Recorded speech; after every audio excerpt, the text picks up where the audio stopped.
اے خدا ہے دعا صدقے مصطفیٰ، اے خدا ہے دعا صدقے مصطفیٰ، مذہب اہل سنت سلامت رہے، مذہب اہل سنت سلامت رہے، دین حق کی حفاظت کی خاطر صدا، دین حق کی حفاظت کی خاطر صدا، مسلک اعلی حضرت سلامت رہے، مسلک اعلی حضرت سلامت رہے، قادری ہی جیو قادری ہی مرو، قادری ہی جیو قادری ہی مرو، روز محشر بھی میں قادری ہی اٹھوں، قادری ہی جیو قادری ہی مرو، روز محشر بھی میں قادری ہی اٹھوں، نظر میں قبر میں حشر میں ہر جگہ نسبت قادریت سلامت رہے،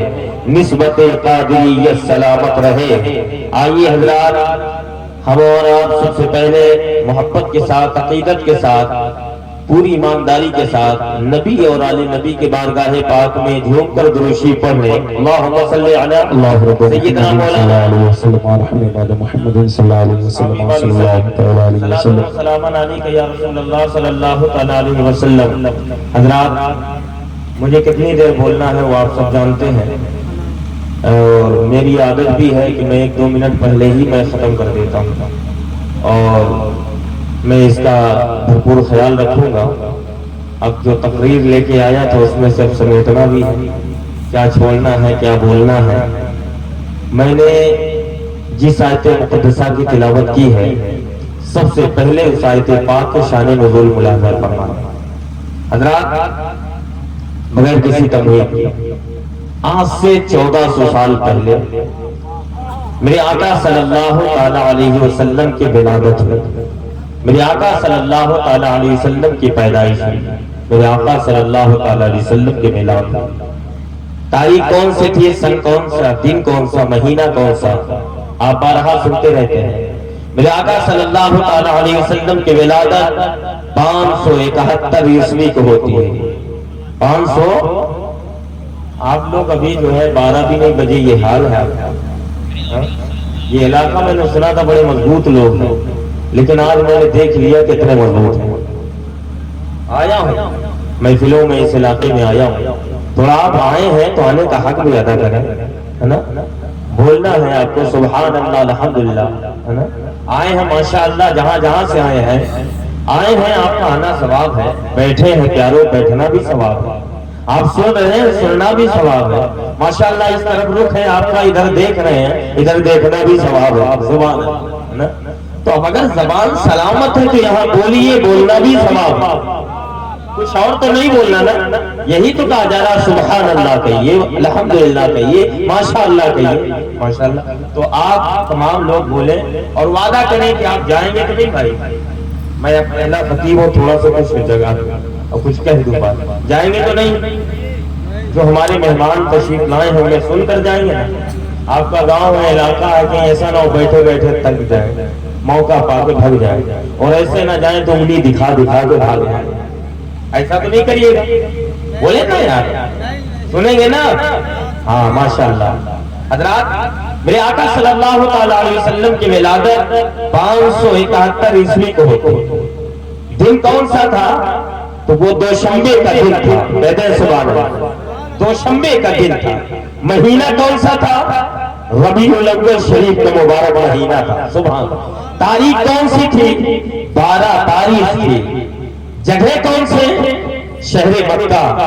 حضرات محترم، میرے آقا صلی اللہ تعالی علیہ وسلم دوشنبہ کے دن پیدا ہوتے، ربیع الاول شریف کے مہینے میں پیدا ہوتے، اس کے 12 تاریخ کو پیدا ہوتے، شہر مکہ میں آپ کی ولادت ہوتی ہے۔ مگر آپ بتائیں ہفتے میں دن کتنے ہوتے ہیں؟ بتائیے جلدی سے بتائیے، کتنے دن ہوتے ہیں؟ 7 دن ہوتے ہیں۔ ان دنوں میں سب سے افضل دن کون سا؟ تو آپ کا جواب ہوگا مشاہد اللہ بی بی، تمام دنوں میں جو سب سے افضل دن ہے وہ جمعہ کا دن ہے، سب سے افضل جو دن ہے وہ جمعہ کا دن ہے۔ اچھا، مہینوں میں سب سے افضل مہینہ کون سا ہے اور کتنے مہینے ہیں؟ تو 12 مہینے ہیں۔ 12 مہینوں میں سب سے افضل جو مہینہ ہے وہ رمضان المبارک کا ہے، جس مہینے میں اللہ نے قرآن کو نازل فرمایا، اسی رات میں شب قدر ہے اور اسی مہینے میں روزہ پر فرض ہے۔ تو تمام مہینوں میں جو افضل مہینہ ہے وہ رمضان المبارک کا مہینہ ہے۔ اچھا کیا کوئی ایسی رات ہے جو افضل ہو؟ تو آپ کہیں گے ہاں، 3 راتیں عظیم ہیں، 3 راتیں افضل ہیں، جس میں ہم شب بیداری کرتے ہیں، نوافلیں پڑھتے ہیں، تلاوت قرآن کرتے ہیں، کثرت سے درود شریف پڑھتے ہیں۔ وہ کون سی رات ہے؟ ایک شب معراج کی رات ہے، ایک شب برات کی رات ہے، ایک شب جو ہے قدر کی رات ہے، اور تینوں رات کے ذکر اللہ نے قرآن میں کیا ہے۔ شب معراج کا ذکر اللہ نے 15ویں پارے میں کیا ہے، اور شب برات کا ذکر اللہ نے 25ویں پارے میں کیا ہے، اور شب قدر کا ذکر اللہ نے 30ویں پارے میں کیا ہے۔ تو میرے پیاروں، دنوں میں جو افضل دن ہے وہ جمعہ کا ہے، مہینوں میں جو افضل مہینہ ہے وہ رمضان کا ہے، اور راتوں میں جو افضل رات ہے وہ شب معراج ہے، شب قدر ہے اور شب برات ہے۔ میرے آقا صلی اللہ علیہ وسلم تمام نبیوں میں افضل ہے، میرے آقا صلی اللہ علیہ وسلم تمام نبیوں میں افضل ہے۔ جب میرے آقا آدم سے بھی افضل ہے، شیش سے بھی افضل ہے، نوح علیہ السلام سے بھی افضل ہے، ابراہیم علیہ السلام سے بھی افضل ہے، اسماعیل علیہ السلام سے بھی افضل ہے، تمام نبیوں سے بھی افضل ہے۔ جب میرے آقا تمام نبیوں میں افضل ہے تو میرے آقا کی ولادت جمعہ کے دن ہونا چاہیے، رمضان کے مہینے میں ہونا چاہیے، شب برات میں ہونا چاہیے، شب قدر میں ہونا چاہیے، شب جو ہے معراج میں ہونا چاہیے۔ لیکن آقا صلی اللہ علیہ وسلم نہ تو جمعہ کے دن پیدا ہو رہے ہیں، نہ تو جو ہے رمضان میں پیدا ہو رہے ہیں، نہ شب برات میں آ رہے ہیں، نہ شب قدر میں پیدا ہو رہے ہیں، نہ شب معراج میں مصطفیٰ آ رہے ہیں۔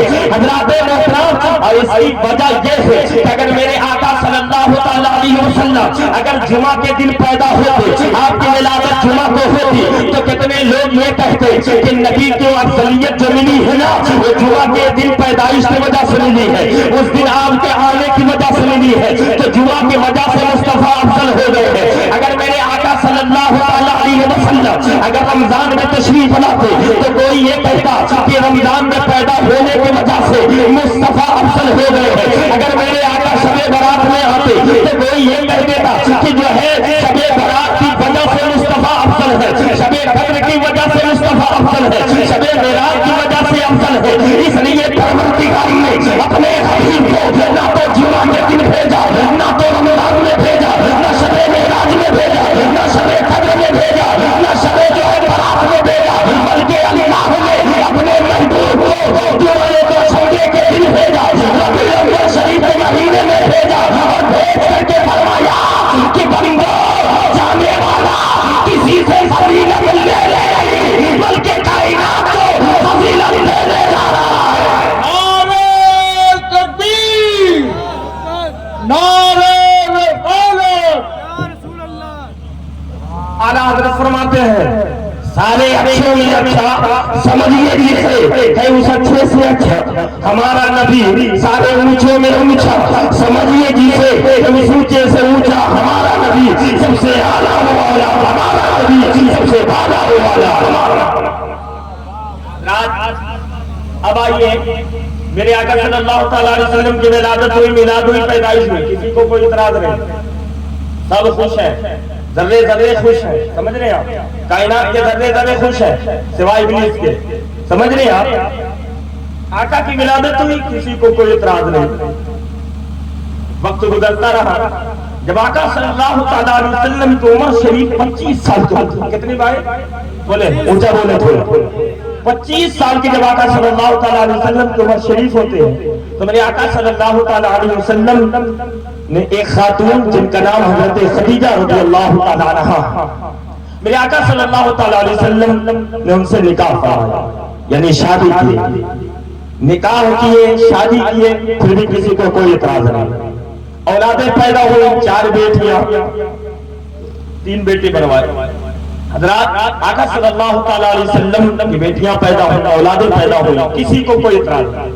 وقت گزرتا رہا، جب آقا صلی اللہ تعالیٰ علیہ وسلم کی عمر شریف 40 سال کی ہوتی ہے تو اللہ تعالیٰ نے اپنے حبیب کو حکم فرمایا اے میرے حبیب اب اپنے بنے ہوئے کا اعلان کرو، اب اپنے بنے ہوئے کا اعلان کرو، یعنی میرے وحدانیت کا اعلان کرو، اپنی رسالت کا اعلان کرو۔ سبحان اللہ۔ جب میرے آقا صلی اللہ تعالی علیہ وسلم قرآن کی چوٹی پر کھڑے ہو کر کے سارے لوگوں کو جمع کر کے میرے آقا صلی اللہ تعالی علیہ وسلم جب اعلان نبوت فرماتے ہیں تو عیسائیوں نے ایک سوال، چند سوال ان لوگوں نے قائم کیا، اور خود تو نہیں کیے، کفار مکہ کے ذریعے سے کروائے۔ کیا کروائے؟ کہ یہ نبی نہیں ہے۔ اچھا نبی کیوں نہیں ہے؟ تو جانتے ہو کیا کہا؟ اگر یہ نبی ہوتے تو عورت سے دور ہوتے، شادی سے دور ہوتے، نکاح سے دور ہوتے، اور جو ہے عورت سے دور ہوتے، یہ تاریخ الدنیا ہوتے۔ یہ شادی کی ہے اس لیے نبی نہیں ہے، یہ جو ہے نکاح کی ہے اس لیے نبی نہیں ہے، ان کی اولادیں ہوئی ہیں اس لیے نبی نہیں ہے۔ حضرات محترم اس طرح سے جو ہے ان لوگوں نے سوال قائم کر کے کفار مکہ کے ذریعے کروائے، تو پروردگار نے ان سوالوں کے جواب میں 5 آیت کریمہ کو نازل فرمایا۔ سبحان اللہ۔ انہی 5 آیتوں میں سے ایک آیت کریمہ یہ بھی ہے کہ اللہ تعالیٰ فرماتا ہے وَلَقَدْ أَرْسَلْنَا رُسُلًا مِّن قَبْلِكَ وَجَعَلْنَا لَهُمْ أَزْوَاجًا وَذُرِّيَّةً۔ اے میرے حبیب یہ کہتے ہیں کہ جو نبی ہوتا ہے وہ نکاح سے دور ہوتا ہے، جو نبی ہوتا ہے وہ شادی سے دور ہوتا ہے، جو نبی ہوتا ہے وہ عورت سے دور ہوتا ہے، جو نبی ہوتا ہے وہ بچوں سے دور ہوتا ہے۔ اے حبیب آپ سے پہلے بھی ہم نے انبیاء کرام کو بھیجا، بیوی اور بچوں سے انہیں بھی نوازا۔ اے حبیب آخر میں ہم نے تمہیں بھی بھیجا، بیوی اور بچوں سے ہم نے تمہیں بھی نوازا۔ واہ واہ واہ واہ واہ۔ اب جو ہے یہ شادی بیاہ نکاح یہ عمل نبوت ہے، یعنی نبوت کا عمل ہے۔ اور حضرات بس فرق یہ ہے کہ جو دنیا دار ہوتا ہے وہ اپنی خواہشات کے لیے کرتا ہے، اپنے نفس کے لیے کرتا ہے، لیکن جو اللہ کے محبوب بندے ہوتے ہیں وہ اپنے نفس کے لیے نہیں بلکہ اللہ کی رضا کے لیے کرتے ہیں، اللہ کی خوشی کے لیے کیا کرتے ہیں۔ حضرات اب اس کو سمجھنے کے لیے مختصر میں جو ہے ایک جھلک دے دوں۔ غالباً حضور نظام الدین اولیاء سرکار اپنے خادم یا خادمہ سے فرمایا جاؤ دریا کے اوپر ایک جو ہے فقیر ہے، کئی دن سے بھوکا ہے، کھانا لو اور اسے پہنچا دو اور اس کے پاس لے آؤ۔ اب وہ خادم کھانا لے کر چلا، اور جب چلا تو کیا دیکھا دریا میں سیلاب ہے، باڑھ ہے، کشتی بھی بند ہے، اللہ جانے کو تیار نہیں ہے۔ اب اس کے بعد واپس پلٹ کے آیا، بولے حضور ہم نہیں جا سکتے اس پار۔ بولے بات کیا ہے؟ بولے دریا میں تو سیلاب ہے اور دریا باڑھ میں ہے، کشتی بند ہے، اللہ جانے کو تیار نہیں ہے۔ تو حضور نظام الدین اولیاء سرکار نے فرمایا اے میرے خادم جاؤ اور دریا سے کہنا کہ اے دریا مجھے راستہ دے دے، اللہ کے اس بندے نے مجھے بھیجا ہے کہ جو شادی تو ہو چکے، نکاح تو ہو چکے، لیکن کئی سال سے اپنی بیوی کو چھوا تک نہیں۔ بولے نا سبحان اللہ۔ یعنی جب سے نکاح ہوا آج تک وہ چھوا تک نہیں، اور اس کے بعد وہ گیا اور جانے کے بعد دریا سے کہتا ہے دریا مجھے راستہ دے دے، اللہ کے بندے نے بھیجا ہے جو شادی تو کیا لیکن آج تک بیوی کو چھوا تک نہیں ہے۔ دریا میں راستہ مل جاتا ہے اور وہ جو ہے خادم اس پار جاتا ہے، کیا دیکھتا ہے ایک فقیر بیٹھا ہے اور اس کے بعد کھانا پیش کرتا ہے، وہ جو ہے فقیر کھانا کھا لیتا ہے اور اس کے بعد جب چلنے کا ارادہ کرتا ہے تو فقیر نے خود کہا یہ بتاؤ جاؤ گے کیسے؟ کہا یہی تو میں بھی سوچ رہا ہوں، آیا ہوں جھوٹ بول کے۔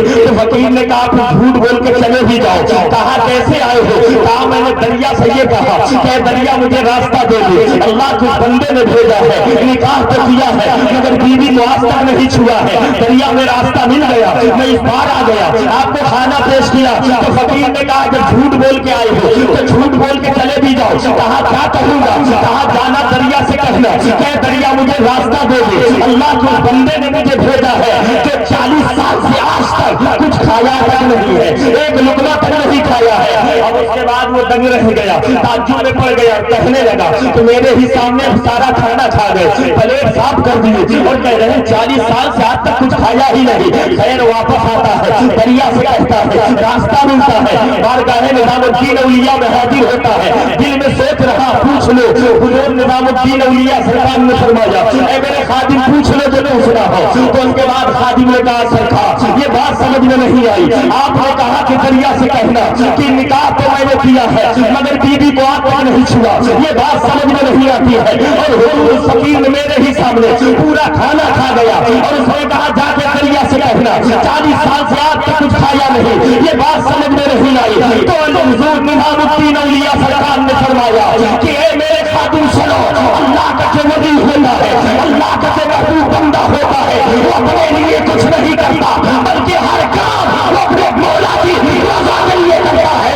اگر وہ شادی بھی کرتا ہے تو اللہ کی رضا کے لیے کرتا ہے، اگر نکاح بھی کرتا ہے تو اللہ کی رضا کے لیے کرتا ہے، اگر وہ کھاتا ہے تو اللہ کی رضا کے لیے کھاتا ہے، اگر وہ پیتا ہے تو اللہ کی رضا کے لیے پیتا ہے، اگر وہ جیتا ہے تو اللہ کی رضا کے لیے جیتا ہے۔ یعنی جو ہے زندگی میں ہر کام وہ اپنے لیے نہیں بلکہ اللہ کی رضا کے لیے، نبی کی خوشی کے لیے۔ نعرہ تکبیر، نعرہ رسالت، جشن غوث الورا۔ واہ حضرات، اب ہم اور آپ دیکھیں یہ جشن غوث الورا بموقع شادی خانہ آبادی ہے نا حضرات، ہم اور آپ دیکھیں غالباً یہاں سے بارات جائے گی۔ میں ایک بارات کے حال بتا دوں اور بس تقریر ختم کروں، سنیں گے آپ؟ بارات تو ماشاءاللہ تو چھوڑتا ہی نہیں۔ ایک بارات کی بات یہ حقیقت ہے حضرات، سنیں 30-35 گاڑیاں تھیں، اس میں سے کئی گاڑیاں خالی گئی۔ جس گاڑی میں میں تھا اس گاڑی میں بھی ڈرائیور اور میں پیچھے خالی، میں انتظار میں تھا کوئی بیٹھے تو چلے۔ تو جانتے ہو اس نے کہا ابھی گاڑی بڑھائیے، میں نے کہا کیوں؟ پیچھے کوئی نہیں بیٹھے گا؟ کہ نہیں حضرت آپ اکیلے چلیے، 4-5 گاڑیاں اور بھی اسی طرح ہیں۔ میں نے کہا کہ یہ خالی کیوں لے جا رہے ہیں؟ کہا آپ نہیں سمجھیے گا۔ میں نے کہا پہلے سمجھا دو تو پھر میں آگے بڑھوں۔ کہا حضرت 2 دن پہلے میرے پڑوسی سے بارات گئی تھی، پڑوسی کے بارات گئی تھی اور اس میں 30 گاڑیاں گئی تھی، اس لیے میں 35 لے کے جا رہا ہوں، خالی ہی کیوں نہ جاؤں، اس سے کم نہ ہے نا۔ یہ خیال، یہ سوچ، اور پھر جو ہے ایسے لوگوں کے حال کیا ہوتا ہے جسم پر جو ہے انگریزی لباس ہے، چہرے پہ داڑھی نہیں ہے، پھر وہ آ کر کے جانتے ہو قاضی امام عالم سے پھر بحث کرتا ہے حضرت مہر اتنا نہیں اتنا ہونا چاہیے، اور جو ہے نگرانہ کہاں لکھا ہے، اس طرح سے بحث کرتا ہے۔ حالانکہ نقصان کس کا ہوتا ہے معلوم ہے؟ ایسے وقت میں دعائیں کرنا چاہیے اور ویسے وقت میں وہ بحث کرتا ہے، بچا کیجیے البتہ۔ اس کے بعد خیر حضرات گئے، جانے کے بعد اب وہاں جب پہنچے براتی کھانا کھائے، نکاح ہوا، سارا جہیز گاڑی میں لگ گیا، اور اس کے بعد جب سارا جہیز لگ گیا تو لڑکی کا جو باپ تھا یعنی دلہن کا باپ وہ آیا دلہے کے باپ کے پاس اور کیا کہتا ہے میاں سب سے جو قیمتی جہیز ہے نا وہ تو اندر ہی رہ گیا ہے۔ اب وہ دلہا کا باپ خوش ہو گیا، ایک طرف جہیز وہ بھی قیمتی ابھی اندر ہے، خوش ہو گیا۔ حضرات جہیز لینا یہ بھی سنت ہے، دینا بھی سنت ہے، سمجھ رہے ہیں؟ جہیز لینا دینا یہ غلط نہیں ہے، جہیز دینا سنت کبریہ بھی ہے، سنت مصطفیٰ بھی ہے، سنت صحابہ بھی ہے، سنت انبیاء بھی ہے، لینا سنت انبیاء بھی ہے، سنت صحابہ۔ اللہ نے بھی جہیز دیا تو لینا دینا یہ غلط نہیں ہے، مانگنا یہ غلط ہے نا، مانگنا یہ غلط ہے۔ اس کے بعد جو ہے اب جب خوش ہوا تو بولے کہاں ہے بتائیے، اب وہ لے کے گیا دلہن کا باپ، لڑکی کا باپ دلہے کے باپ کو اپنے گھر کے اندر لے گیا، ایک کمرے میں لے گیا، اور جب لے گیا تو اس کے بعد جو ہے بولا کہاں ہے، بولے دیکھیے وہ تاخت پہ اللہ کا قرآن رکھا ہوا، بولے نا سبحان اللہ، دیکھیے نا تاخت پہ اللہ کا قرآن رکھا ہوا ہے۔ میرے پیارو آج ہم پورا جہیز تو جمع کر لیتے ہیں لیکن جب بارات دروازے پہ آتی ہے تو پھر قاضی صاحب کو فون لگاتے ہیں حضرت آئیے گا نکاح پڑھانے تو قرآن لیتے آئیے گا، امام صاحب قرآن لیتے آئیے گا۔ حضرات محترم سب کچھ آپ دے رہا ہے لیکن جو ہے اگر نہیں دے پا رہا مسلمان تو قرآن نہیں دے پا رہا۔ پہلی بات تو اپنی بیٹی کو پڑھا نہیں پا رہا اور پڑھاتا بھی ہے تو سن پر بھی پڑھاتا ہے۔ اے میرے پیارو اپنے بیٹیوں کو قرآن پڑھاؤ، قرآن کے ساتھ ساتھ اردو کی تعلیم ضرور دو تاکہ جب وہ قرآن پڑھے تو آیتوں کا مطلب بھی سمجھے، جب مطلب سمجھیں گے ان کی دلوں میں اللہ کا خوف کم بیٹھے گا اور جب جو ہے خوف آئے گا تو انشاءاللہ کبھی غلط قدم نہیں اٹھائے گی اس کو حضرات۔ اب اس کے بعد جو ہے قرآن کا نام سنا نا تو جانتے ہو آگے جانا چاہیے لیکن پیچھے پلٹ پڑا۔ اور رہی بات دیکھیے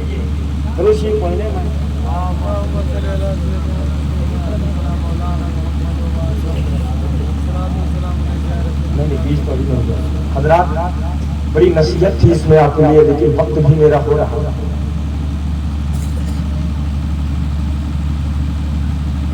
سبحان اللہ۔ ظاہر سی بات ہے جس کا وقت پورا ہو جاتا ہے چلا ہی چلیے جاتا ہے. انشاءاللہ کبھی میں بہت اختصار سے کام کیا ہوں میں ساری باتوں کا جو ہے مختصر کیا ہوں بولنے میں غلطی ہوئی ہے اللہ تعالیٰ معاف فرمائے استغفر اللہ ربی من کل ذنب واتوب الیہ لا الہ الا اللہ محمد رسول اللہ صلی اللہ تعالی علیہ وسلم.